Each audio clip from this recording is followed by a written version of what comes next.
mormonismo, ok? Eu trouxe aqui o livro de Mormon, tá? Que é um livro que eles adotam. Provavelmente nós não iremos lê-lo nesta manhã, mas iremos fazer algumas referências a ele.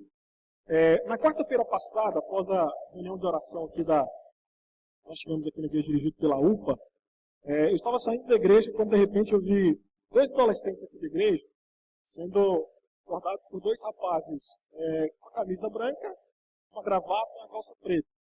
E um embleminha, né, uma plaquinha, um crachá sobre o bolso esquerdo, onde se lê Igreja de Jesus Cristo dos Santos dos Últimos Dias. Tratava-se de uma dupla de mormons. Tá? Geralmente eles andam em duplas o tempo inteiro pelas cidades, povoados, fazendo proselitismo, tentando ensinar um pouquinho das doutrinas da religião conhecido, o fundador Joseph Smith. Tá bom? Então, a igreja mormon, ela gosta de referir-se a si mesma como um grupo cristão. Só que nós vamos mostrar para você nessa manhã é que o Deus que eles creem é um Deus diferente, Jesus que eles creem é um Jesus diferente, o Espírito Santo que eles creem é diferente, e por aí vai. Então, eles usam, muitas vezes, um linguajar muito parecido com o linguajar cristão, mas num sentido diferente. E aí a pessoa desavisada, que escuta falar das alegrias do Evangelho, o amor de Cristo, o desejo de Deus por nós, acaba sendo enganado e acaba abraçando uma doutrina mentirosa. Então, nessa manhã, nós queremos não falar mal da pessoa que é morta. Fique bem claro aqui, nosso interesse não é julgar o caráter da pessoa que é adepta ao mormonismo, mas o nosso interesse nessa manhã é expor em amor alguns erros doutrinários, seríssimos erros doutrinários, e essa seita que chama mormonismo, ou mormon, eles acabam abraçando. Então, nós vamos começar falando um pouquinho sobre a história, tá? Sobre a história do mormonismo. O fundador do mormonismo é um homem americano que nasceu nos Estados Unidos, 23 de dezembro de 1805, Joseph Smith Jr. Tá? Ele era filho de pais místicos e muito supersticiosos. Segundo a sua biografia, ele teve várias visões. E a primeira visão ele teve com 14 anos, no ano de 1820. E nessa visão ele disse que tanto Deus quanto Jesus Cristo, em forma humana, apareceram a ele. E Deus e Jesus, então, foram indagados por Joseph sobre qual igreja ele deveria seguir, qual a igreja era correta. Porque, olha, tem presbiterianismo, tem batista, tem um monte de igreja, qual que é a igreja certa? E aí, então, ele relatou um livro chamado Pérola de Grande Valor, qual foi a resposta de Deus. Então, a resposta de Deus é justamente essa aí. Olha, eu me respondido que não me unisse a nenhuma delas, porque todas eram erradas, todos os seus credos eram uma abominação à vista de Deus. E aprendi por mim mesmo que o presbiterianismo não era verdadeiro. Tá? Em outra visão, em 1823, segundo ele foi chamado por um anjo, né, chamado Moroni, que lhe guiou a um monte chamado Cumorah. Esse monte ele não existe. Tá? Mas segundo ele, o anjo levou até lá, fica perto de Nova York. E aí o anjo, então, mostrou a ele algumas placas de ouro que haviam sido enterradas.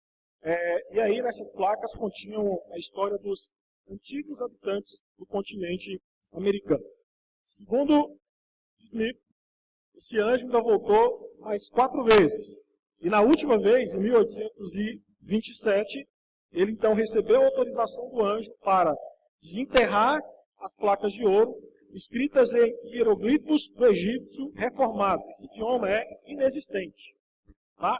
Mas segundo ele, foi isso que aconteceu. Tá bom? E aí, olha só, como é que ele vai traduzir o idioma que ele não conhecia? Como? Bom, lógico, tem sempre uma resposta para isso. Acontece que esse anjo Moroni mostrou para ele que junto com as placas de ouro que estavam guardadas, havia também sido guardado e preservado o Urim e o Tumim, lá do Antigo Testamento. Tá? Então, de acordo com Smith, o Urim e o Tumim era um tipo de óculos divino, 2 pedras em arco de ouro, que Deus havia conservado por milhares de anos e colocado numa caixa de ouro, tá? para ajudá-lo a interpretar e traduzir a língua na qual o livro havia sido escrito. Joseph ainda declarou que Deus lhe dera poder através do Urim e do Tumim e através de uma pedra mágica que ele tinha para traduzir do egípcio reformado para o inglês o livro de Mórmon. E esse livro de Mórmon, que eu estou aqui nas mãos, leva o nome do profeta historiador que escreveu e enterrou o livro e que posteriormente o anjo Moroni então trouxe a conhecimento do Joseph Smith. Então, como que ele fazia essa tradução? Ele ditava o texto, tá? Ele ia traduzindo com a sua pedra mágica, com o livro comigo, e um dos seus cooperadores, chamado Oliver Cowdery, ele ia escrevendo para o inglês. Então, este livro, tá? Ele conta a história dos antigos habitantes do continente americano, como também da plenitude do Evangelho eterno, e ele é considerado pelos mormons como o livro mais correto que existe na face da Terra. E é o livro angular, pedra angular da sua religião. No dia 6 de abril, então, beleza, no dia 6 de abril, o Joseph, junto com 5 pessoas, eles reuniram-se, então organizaram a Igreja de Jesus Cristo dos Santos dos Últimos Dias. E nesse mesmo ano foi publicada a primeira edição do livro de Mórmon. Durante a reunião, Smith ele recebeu uma outra revelação de Deus. Nessa revelação, Deus ele havia dito para ele que ele seria o vidente, profeta e apóstolo de Jesus Cristo. E a partir de então, ele passou a ser chamado de o profeta. Então hoje na Igreja Mórmon, ele é considerado o profeta. Só que esse homem, ele tinha um caráter um pouco dúbio, tá? Bastante dúbio mesmo. Em 27 de junho de 1844, ele morreu. Ele morreu numa prisão. Na verdade, ele morreu fugindo de uma prisão. Ele foi preso acusado de imoralidade, falsificação e outros delitos. Ele foi condenado por traição, sendo levado à prisão, uma prisão em Illinois chamada Carthage. O que aconteceu com ele nesse dia? Uma multidão enfurecida por todos os erros cometidos por ele, resolveu invadir a prisão, arrebentou as portas, matando juntamente com seu irmão Hirum, que também estava preso. Então, os mormons, eles pegaram a morte do seu fundador e transformou num mártir. Tá? Então, olha para você ver o que vai dizer em um dos livros, Doutrina e Convênio. Tá? Principalmente essa parte aqui, que você notasse. Olha, custou o melhor sangue do século XIX, era inocente de qualquer crime, o seu sangue inocente no chão da cadeia de Carthage, um grande selo afixado ao mormonismo. Livro Doutrina e Convênios é um dos livros também bastante utilizado pelo mormonismo. Então, uma outra explicação também há nesse livro, onde vai dizer o seguinte, que na hora que a multidão invadiu a prisão, Joseph ele tentou saltar a janela e fugir. E aí a grande pergunta que nós fazemos é o seguinte, mártires, eles morrem resistindo à morte? Nunca. Para a Bíblia veja a história de Estevão. Estevão não resistiu à morte. O mártir entendendo que assim o Senhor queria. E para piorar a situação, tem um livro que descreve que na hora que essa turba invadiu a cadeia, Joseph matou 2 pessoas tentando fugir. Então, esse é o histórico bem sucinto, tentando nós aprofundarmos por causa do tempo, mas é um histórico bem sucinto, de caráter bem duvidoso, do fundador dessa seita, que é considerado pelo mormonismo como o homem mais importante que viveu na face da terra, o grande profeta. Seguindo a história, nós vamos ver que com a morte dele, o Brigham Young, que era presidente dos 12 apóstolos de Joseph, ele foi eleito em 8 de agosto de 1844 como sucessor de Smith, e levou os mormons, então, a residir onde até hoje é a sede deles, no Vale do Lago Salgado, em Utah. A sede da Igreja dos Mormons ainda continua lá, tá? Em Utah. Para você ter uma ideia, o estado de Utah, nos Estados Unidos, hoje conta com 60% da população totalmente adepta ao mormonismo. Então, é uma seita bastante rica e bastante forte politicamente nos Estados Unidos. Tem governadores que são mormons, tem deputados, tem senadores, tem artistas, tem atletas conceituados que são adeptos do mormonismo nos Estados Unidos. No Brasil, ele chegou aqui por volta do ano de 1923 e chegou através de imigrantes alemães. Hoje, no mundo, só para você ter uma noção, eles são em torno de 14 milhões de adeptos. 14 milhões. O Brasil é o terceiro país com o maior número de mormons, fica apenas atrás dos Estados Unidos e do México. O Brasil é em torno aí de 1.300.000, 1.400.000 adeptos da seita. Em São Paulo, só para você ter uma ideia da dimensão que nós estamos aqui em São Paulo dessa seita, nós temos várias capelas, nós temos um templo, tá? Mais para frente eu vou mostrar a diferença entre capela e templo. Eles têm aqui em São Paulo, lá na Casa Verde Zona Norte, o seu CTM, que é o Centro de Treinamento Missionário. Foi construído na década de 1990, e por lá passa por semana em torno de 70 jovens. A partir de 1995, com 23 missões, o Brasil passou a ser o país com o maior número de missões mormons fora dos Estados Unidos. Então o Brasil é um país que é visto pelo mormonismo com bons olhos. É um país onde o mormonismo tem crescido de forma assustadora. Esse centro de treinamento que eu citei, eu não consegui levantar um valor atual, mas alguns anos atrás, era em torno de R$500 o valor por pessoa para fazer parte do treinamento missionário. E como que é pago o treinamento missionário mormon? Geralmente são as famílias que bancam. Então a família banca para o filho fazer esse treinamento, e de lá ele dedica 17, 19 anos, ele dedica 2 anos da sua vida em prol de fazer missões pelos mormons. E é totalmente bancado pela família. Vamos tentar passar rapidamente de organização eclesiástica. Não vou entrar muito fundo nisso, mas olha só. Isso aqui é o escopo de como é organizada a igreja. Tá? Isso aqui é uma foto lógica pequena, mas no site da igreja você encontra. Aqui é o Conselho Mundial, que é a organização mundial da igreja. A organização e administração geral do mormonismo, elas são feitas pelas autoridades gerais, tá? Que são esses três aqui em cima, né? O presidente e 2 conselheiros. Embaixo ele tem aqui o Quórum dos 12 Apóstolos, ok? Logo depois, nós temos aí o primeiro Quórum dos 70, depois tem o segundo Quórum dos 70, bispado, presidente e dos presidentes gerais. Presidentes gerais,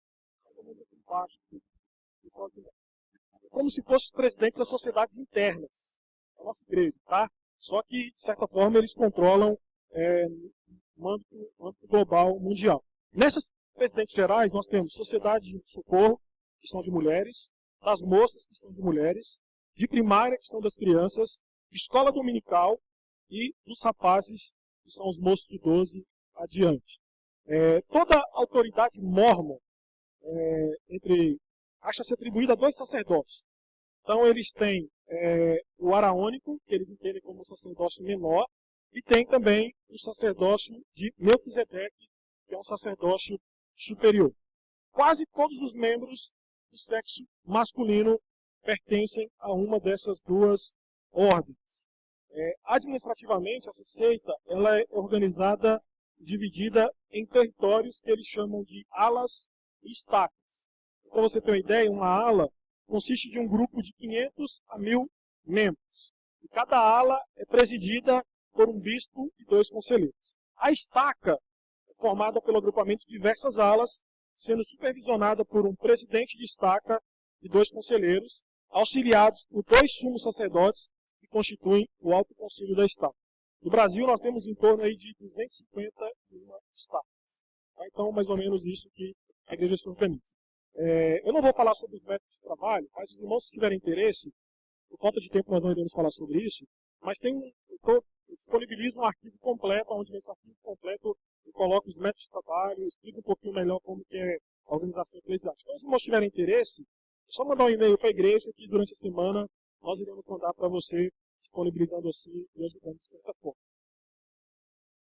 Lá. Quais são as fontes de autoridade do mormonismo? Queridos, Bíblia Sagrada.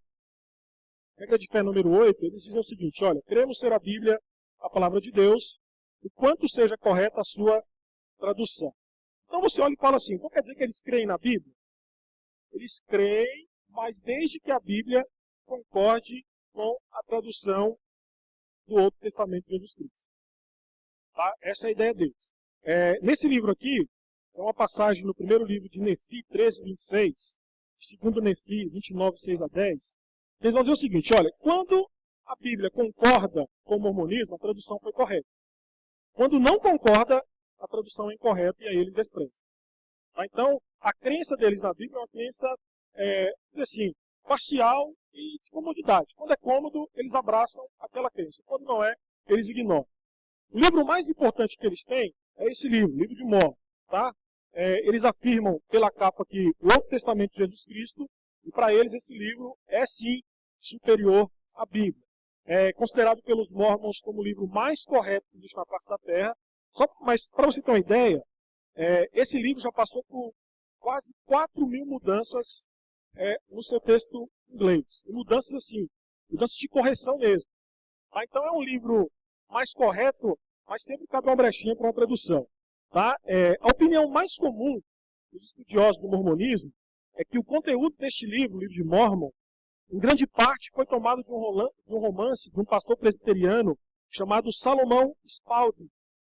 Esse pastor, ele escreveu um romance, uma obra fictícia, dos primeiros habitantes da América. Então alguns vão dizer o seguinte, olha, o livro de Mórmon na verdade é um plágio, porque grande parte dessa obra, ele pegou algumas partes, mudou alguns nomes, e aí então lançou o livro de Mórmon. O livro de Mórmon, ele continua sendo desacreditado do ponto de vista teológico, histórico, geográfico, científico, especialmente pela arqueologia ao longo dos anos. Então, todos os egiptólogos e filólogos consultados a respeito da questão do egípcio reformado, que foi a língua, né? Esse livro ele foi escrito no original, afirmam que essa língua nunca existiu. Para você ter uma ideia, tem um antropólogo mórmon chamado Ross Christian, ele disse o seguinte em uma revista em Utah, que a afirmação de que o livro Mórmon já foi aprovado pela arqueologia é enganosa.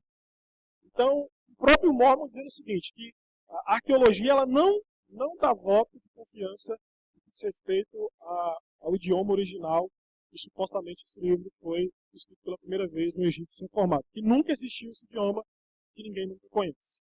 Tem um livro do Império das Seitas, do Walter Martins, ele coloca uma carta, muito interessante essa carta, ele coloca uma carta de um antropólogo nos dias recentes, né, logo depois de Joseph Smith escreveu esse livro, dizendo o seguinte, esse livro tem comprovação arqueológica e tal. E aí esse senhor, doutor na época, ele vem a público e ele escreve uma carta dizendo os motivos e por que ele não acreditava que esse livro ele tinha alguma aprovação arqueológica porque era inexistente aquele idioma. Outro livro que eles têm como base, Doutrina e Convênio. Este livro contém a segunda revelação, né? Vamos dizer assim, é o segundo livro sagrado do Mórmon.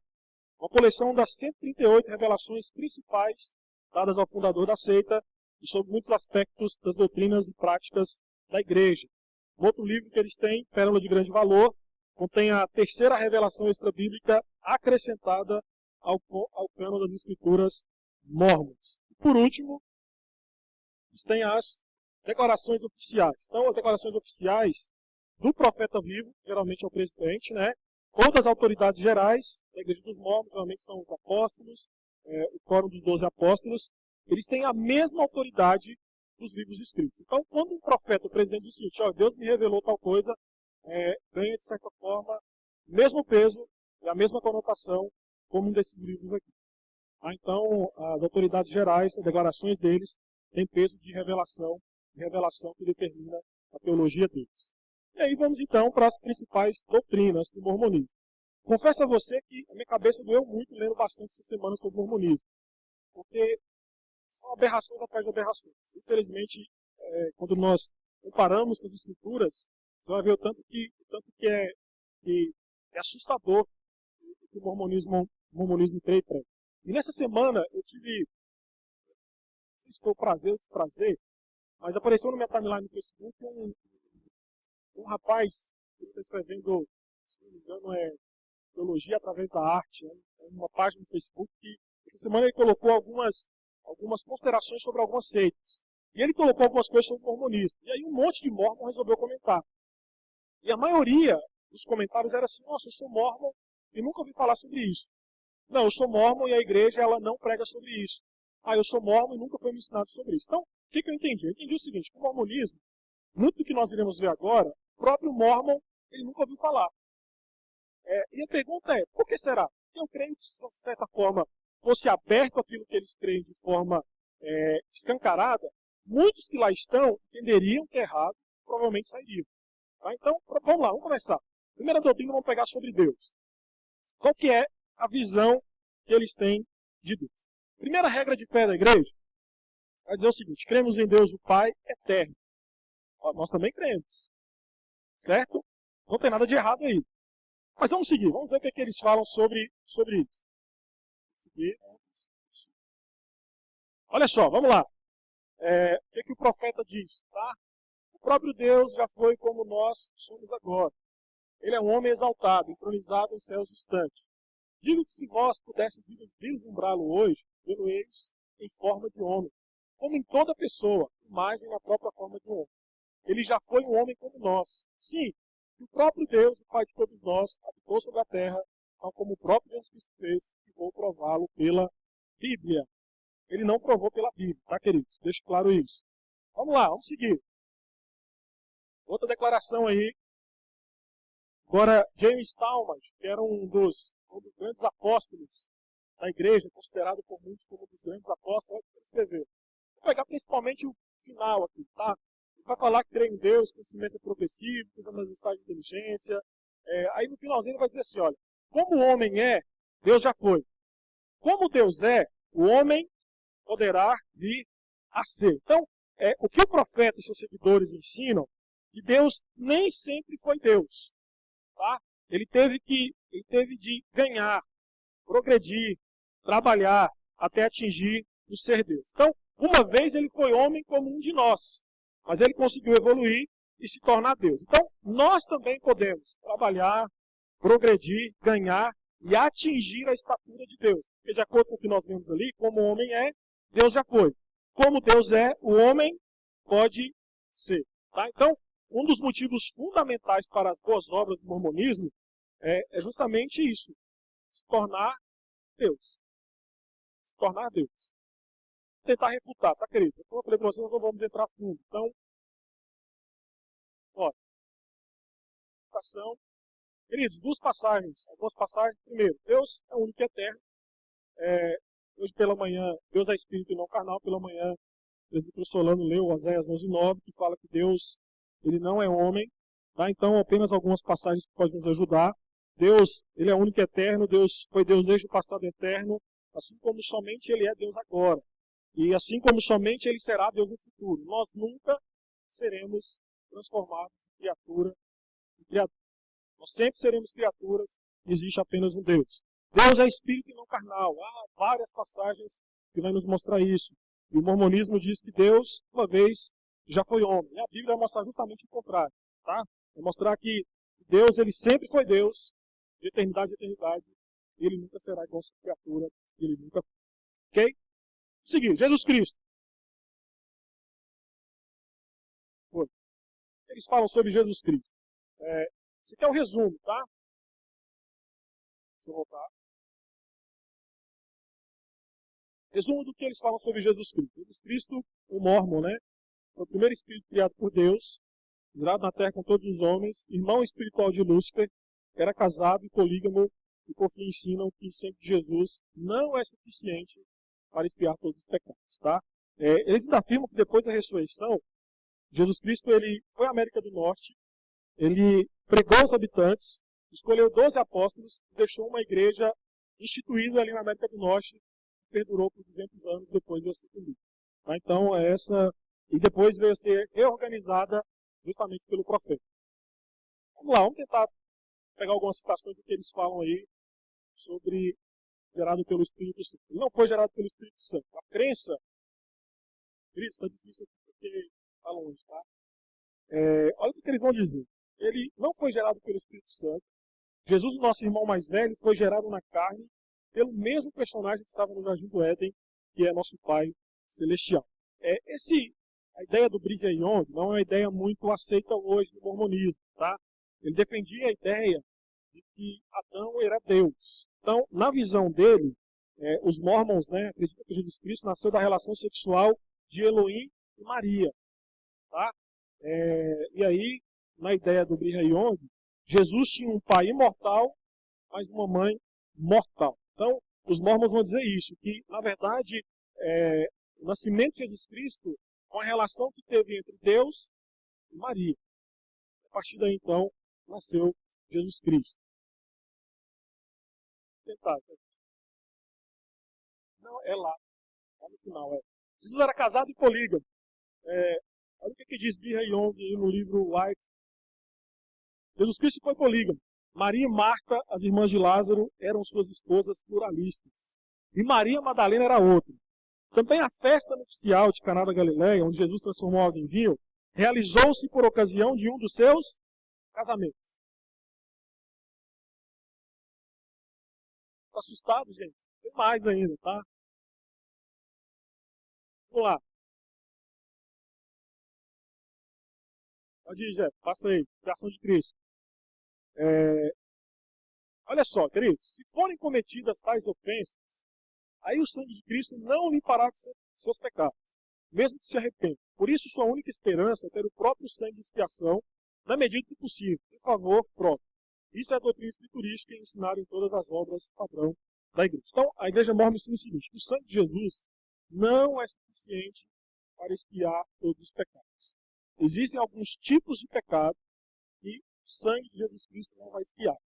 E aí, quem morre sem conseguir expiar isso pelo próprio sangue, como é que ele faz? É aí que ele batiza pelos mortos. Tá? Posteriormente, alguém vai ter que fazer um batismo por essa pessoa, e essa pessoa então vai ser salva por esse batismo. Então, na visão deles, Jesus Cristo não salva ninguém, né? Porque, na verdade, alguns pecados depende da pessoa expiar. Vamos tentar refutar isso aí, querido. Vamos tentar primeiro. Primeira coisa, a Bíblia afirma que Jesus Cristo nasceu da Virgem Maria por obra do Espírito Santo. Vamos tentar entender aqui o seguinte, olha só. Na visão mórmon, Deus teve relação com Maria, certo? Então, se Deus teve relações físicas com a Virgem Maria, isso significa que Maria não era virgem quando Jesus nasceu, como a Bíblia afirma. Então, na lógica mórmon, Deus ele violou os direitos conjugais de quem? De José. Então, houve um adultério.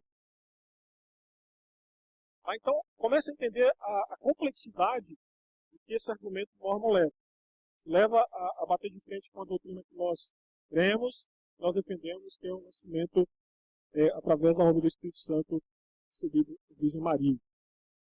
Não há nenhuma passagem da Bíblia que diz que Jesus foi polígamo ou foi casado. Pelo menos na nossa Bíblia não tem isso. E nem na Bíblia que eles também carregam nas mãos. Tá? A única expressão que existe que Jesus foi casado é justamente as ideias dos profetas levantados pelo mormonismo. Fora isso, não há nenhuma passagem ou explicação ou relato histórico que Jesus Cristo teve uma mulher ou várias mulheres. Quanto à expiação, a Bíblia diz muito claro, né, em duas passagens apenas aí que eu coloquei, 1 João 1,7, o sangue de Jesus Cristo, seu Filho, nos purifica de todo pecado, e 1 João 2,2, ele é Jesus, a propiciação pelos nossos pecados, não somente pelos nossos, mas também de todo o mundo. Espírito Santo, a Igreja Mórmon ensina que o Espírito Santo é um Espírito com forma de homem, não pode estar em todas as partes ao mesmo tempo, mas apenas a sua influência presente em todo lugar. Duas passagens esses livros que explicam sobre isso, tá? Tem muito o que falar porque a posição do Espírito Santo para eles não é muito discutível. A Bíblia, porém, ensina que o Espírito Santo é Deus e é onipresente. Há algumas passagens aí que podem nos ajudar a entender e refutar essa ideia. Doutrina da salvação. Eles creem, né? Só que a doutrina da salvação para eles é dividida em duas partes, tá? Para eles, salvação é alcançada pela fé, arrependimento, batismo para a remissão dos pecados, prática de boas obras, principalmente obediência às leis e ordenanças do Evangelho, de acordo com os ensinos da Igreja Mórmon. Então eles dividem em duas formas. A salvação, primeiro, geral. Tá? O primeiro efeito da expiação é eximir todo o gênero humano do castigo da queda e assim prover um plano de salvação geral. Só que ao mesmo tempo que é geral, ela acaba sendo exclusivista. Tá? Então, olha a ideia defendida aí por Bruce McComb, que também foi um dos grandes apóstolos da igreja. Se não tivesse sido Joseph e a restauração, não haveria salvação. Não há salvação fora da igreja de Jesus Cristo dos santos dos últimos dias. Então, nessa declaração aqui, né, do Bruce, a pergunta é, a salvação depende de quem? salvação depende de quem? De Jesus Cristo? Não. Se não tivesse o profeta vindo à terra, não teríamos salvação. Tá? Então essa é a visão defendida por eles. Tá? Salvação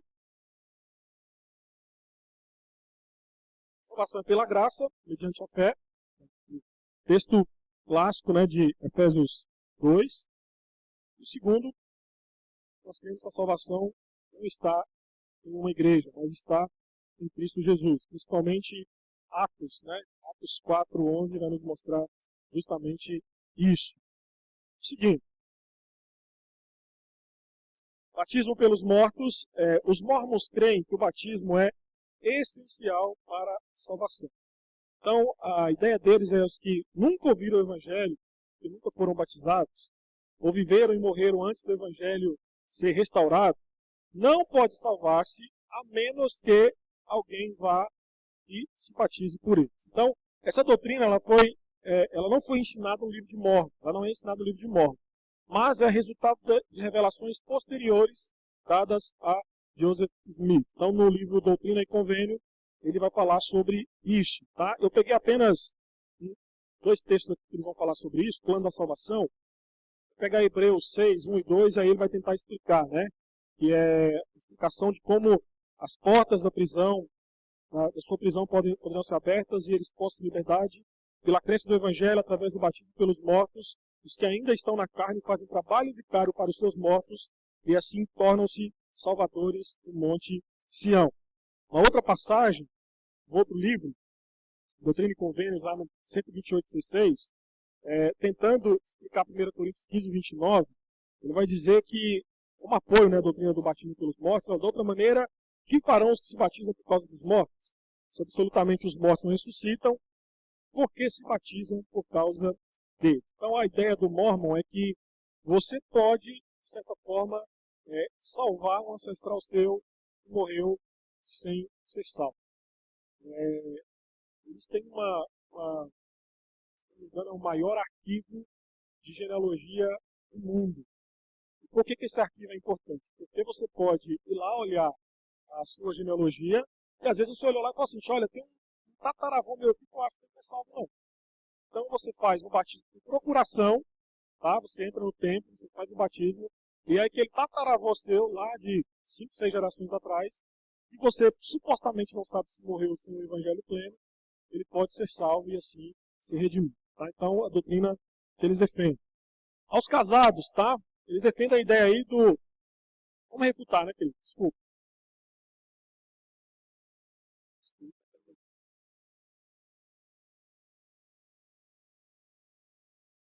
Desculpa. São tantas coisas que nos confundem. Ok. A Bíblia fala, queridos, após a morte, né, o que aguarda o homem é o juízo, e cada um prestará contas a Deus de forma individual. Passagens de Hebreus 9:27, permitiu o homem morrer somente uma vez, e depois disso o juízo, e Apocalipse, por aí vai. Outra resposta que a gente pode dar é que essa interpretação equivocada de 1 Coríntios 15. Né? Essa passagem ela fala de ressurreição do corpo e não de batismo.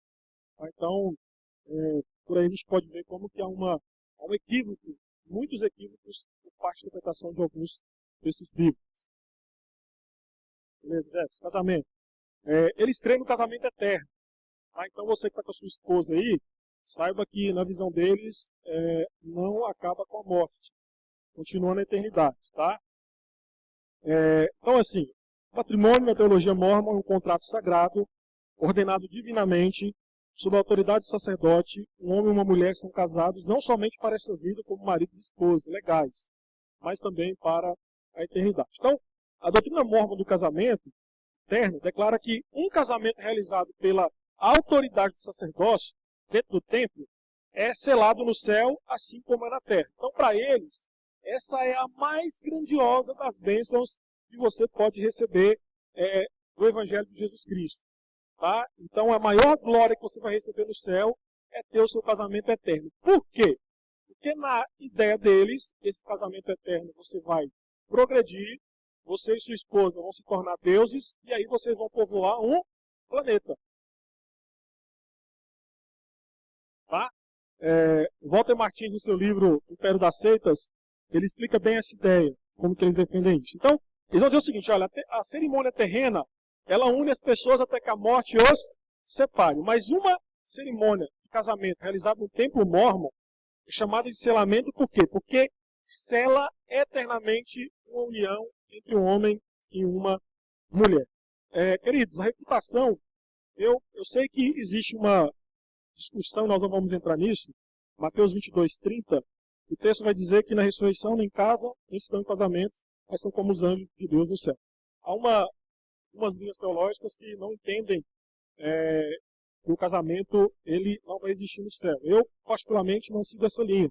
Então, para mim, o casamento celestial ou eterno é contrário àquilo que Jesus declarou em Mateus 22:30. Então, nós não vamos entrar na discussão que alguns teólogos entendem que na eternidade haverá casamento. Tá? Então, depois por curiosidade, você pode pesquisar, depois a gente pode até conversar sobre isso, mas não vamos entrar porque senão a gente ia acabar saindo de um assunto que é mais importante aqui no momento.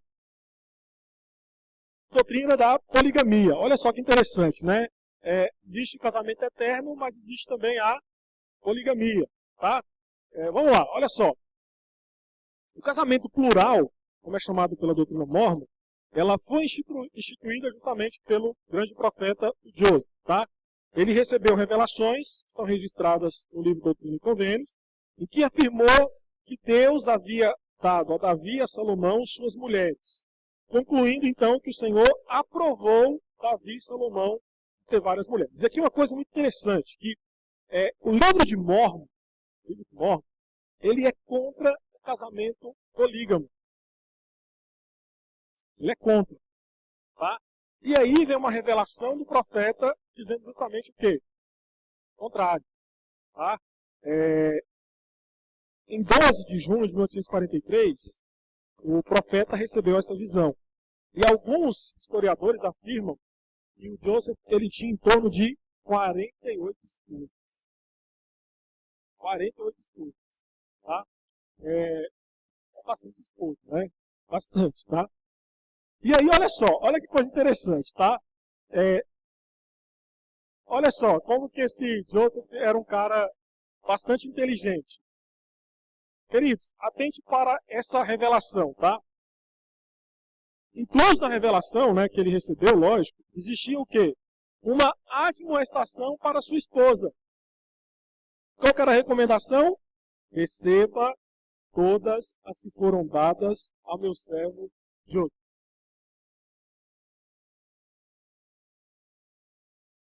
Ela tinha que aceitar, né? Não tinha como. Tá? Então a recomendação era explícita para a mulher. Olha, se o profeta tem muitas mulheres, aceite, porque é Deus que está vendo. Tá? Só que aí é o seguinte, com o passar dos anos, essa doutrina ela começou a bater de frente com uma lei americana. E aí então, por pressão dos Estados Unidos, né, da lei americana contra a poligamia, em 1890 a igreja oficialmente encerrou a prática da poligamia. Entendo. Oficialmente assim, né? Tem alguns programas americanos, que passam até na TV fechada brasileira, que mostra algumas famílias mórmons. Cara com 5 esposas, tem um programa que eu acho que é Eu e Minhas 5 Mulheres. Algo assim. Casamento mórmon, tá? Por aí vai. Então, oficialmente acabou, mas não acabou. Até porque, olha só, a poligamia está diretamente ligada à doutrina do selamento eterno. Esse Orson Pratt aí, ele foi também um dos grandes apóstolos da igreja. Então, as suas palavras têm peso de revelação. Então, atente para o que ele fala sobre a questão da pluralidade do casamento e o selamento eterno. Vai dizer, olha, se a pluralidade do casamento não é verdadeira, ou em outras palavras, se um homem não tem o direito divino de se casar com 2 mulheres ou mais neste mundo, então o casamento para a eternidade não é verdadeiro. E se a sua fé é vã, e todas as ordenanças do selamento e competências relativas aos casamentos para a eternidade são vaidosos, inúteis, não servem para nada. Porque tão certo como uma é verdadeira, a outra também deve ser.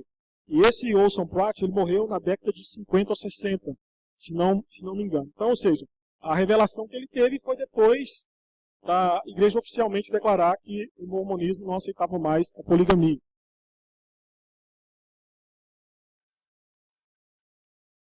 Refutar, queridos.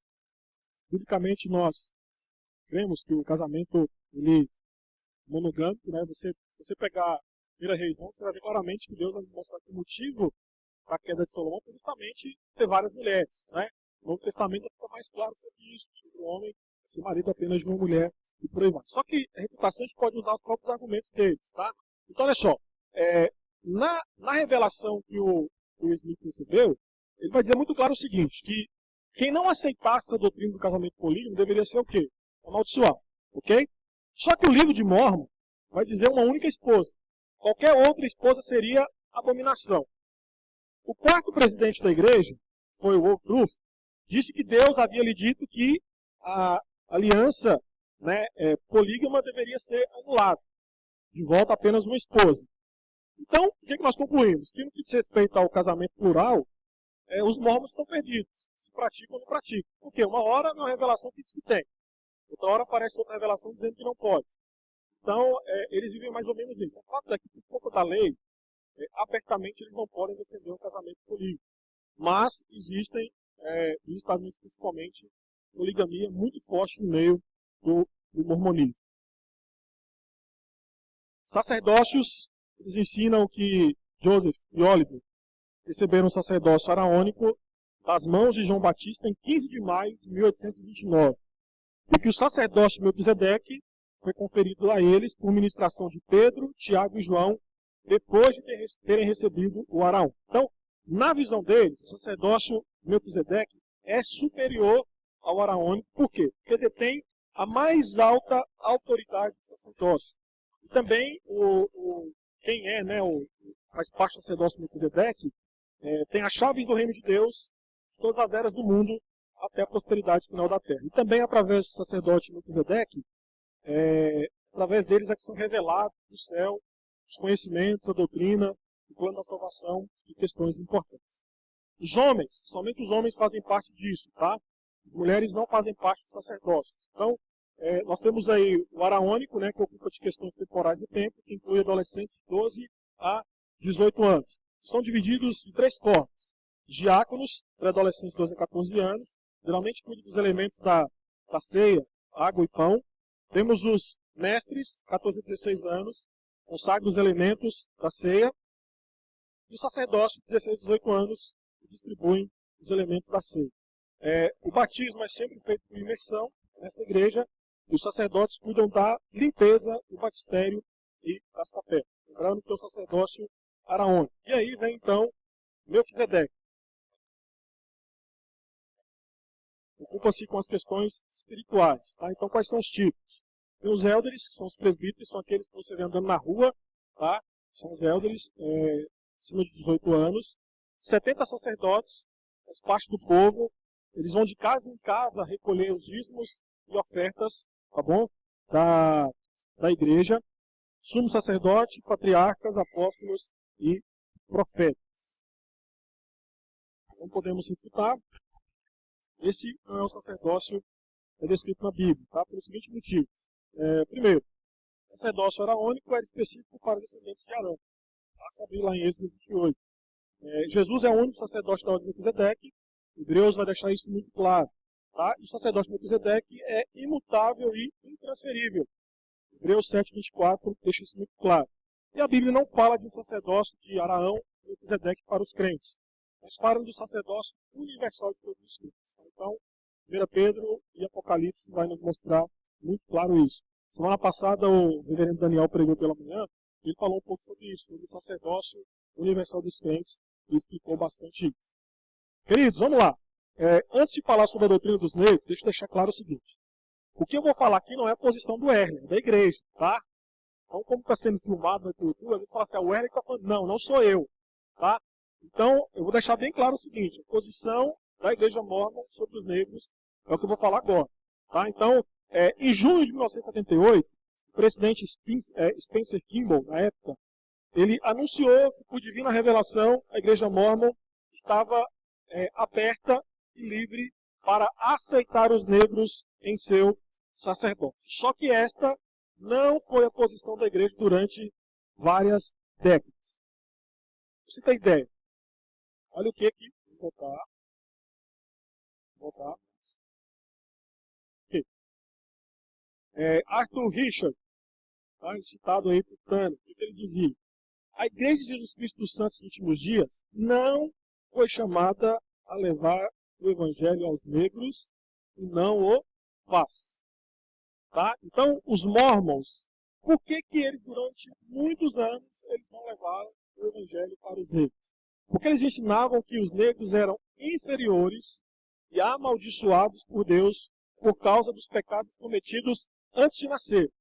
Eles, interpretando o livro de Gênesis, eles dizem que existiram homens pré-adâmicos e identificam a serpente como um homem negro, que foi ao jardim do Éden, seduziu Eva, e do fruto desta relação nasceu Caim, que é o filho da maldição e pai de todos os negros. Então, o que eles afirmam é que todos os negros têm a pele negra para que possam ser identificados como seres distantes da descendência de Adão, permitindo assim o governo de Satanás. Então, os mormons acreditam que os negros não se originam de Deus, e que os brancos é que são raça de Deus, filhos de Deus, tá?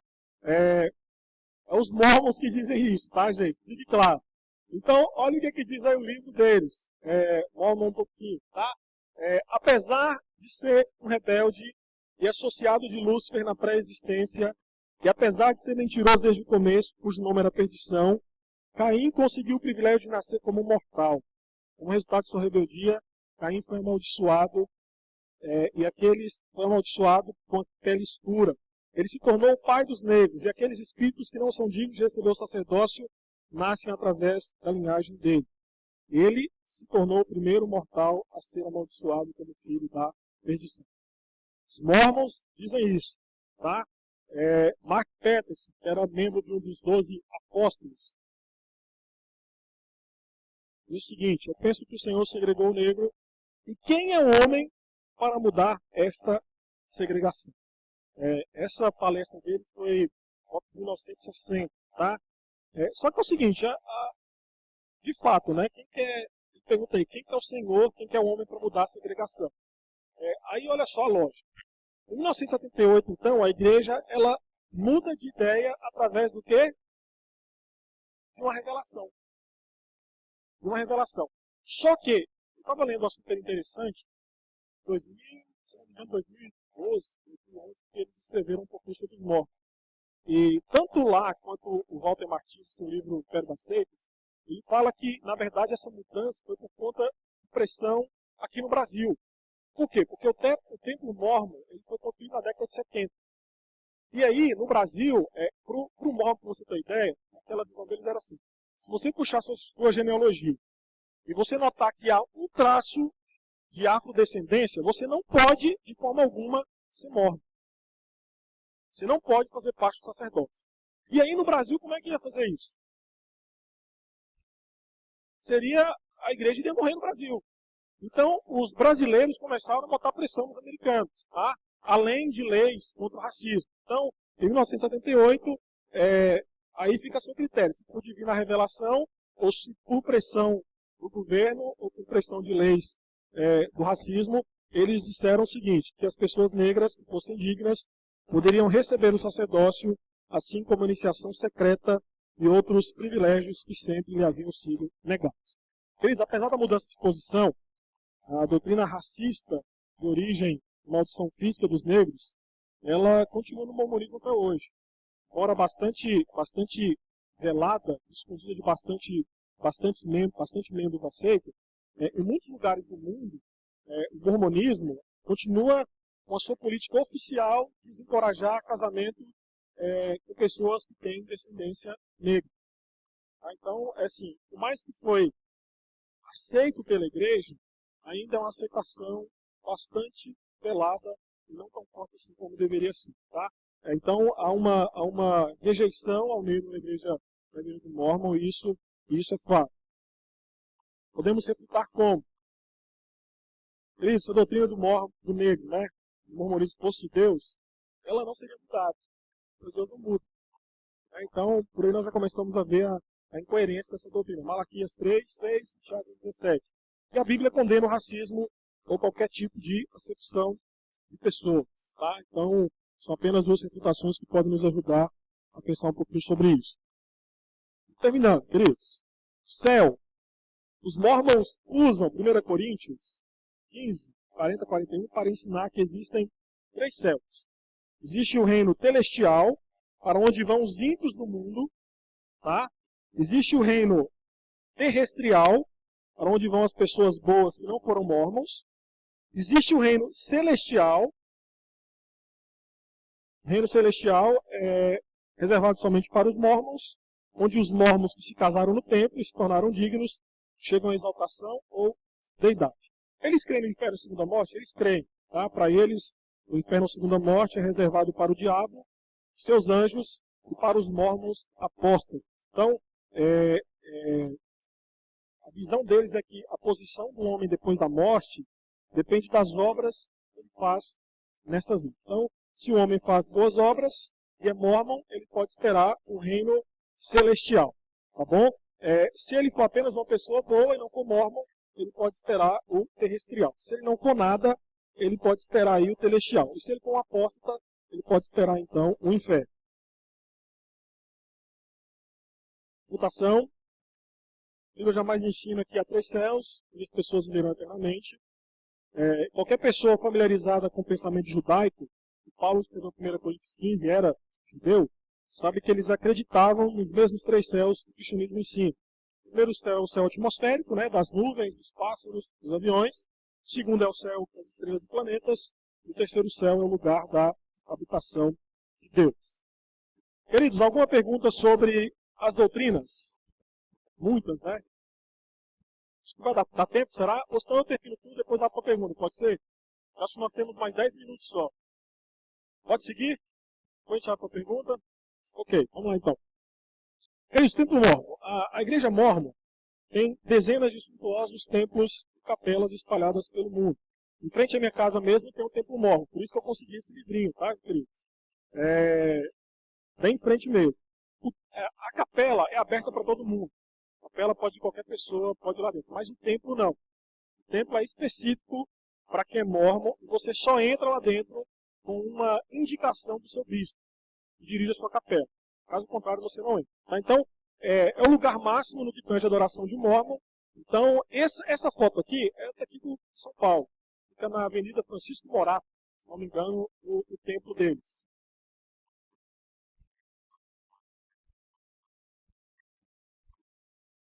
Tá? O que acontece, então, lá dentro? Só quem pode entrar no templo são pessoas acima de 18 anos. Mas a partir de 12 anos de idade, a pessoa pode ter a recomendação para entrar no templo e se batizar pelos mortos. Apenas isso. Tá? As capelas são usadas para os cultos e outras reuniões, enquanto os templos são utilizados apenas para cerimônias secretas. Olha só, cerimônias do templo. Tá? O batismo, né, que é especificamente o batismo pelos mortos, também chamado de batismo por procuração, quando uma pessoa viva se batiza pelos mortos. Eu trouxe aqui do site dos Mormons. Ordenanças de salvação são realizadas pelos mortos, procuração, na esperança de que a pessoa aceitará o Evangelho no mundo dos espíritos e os convênios feitos, por favor, se tornarão válidos. Há também ordenação e endowits, que são consagrações, são cerimônias associadas ao sacerdócio, tá? Iniciação no sacerdócio. Casamentos eternos acontece somente no templo mórmon, onde há o selamento, e há outras ordenanças de selamento.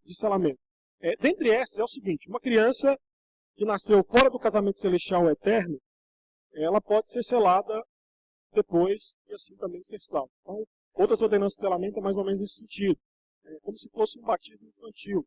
Tá? Batismo infantil, mais ou menos nesse sentido. Quais os requisitos para entrar no templo? Excelente reputação moral. Isso aqui é uma coisa interessante. Os mormons prezam muito pelo caráter dos seus seguidores. Tá? Apesar deles crerem na poligamia, apesar deles crerem no racismo em algum sentido, há uma forte inclinação para a questão da família, um grande apego e amor à família, e por aí vai.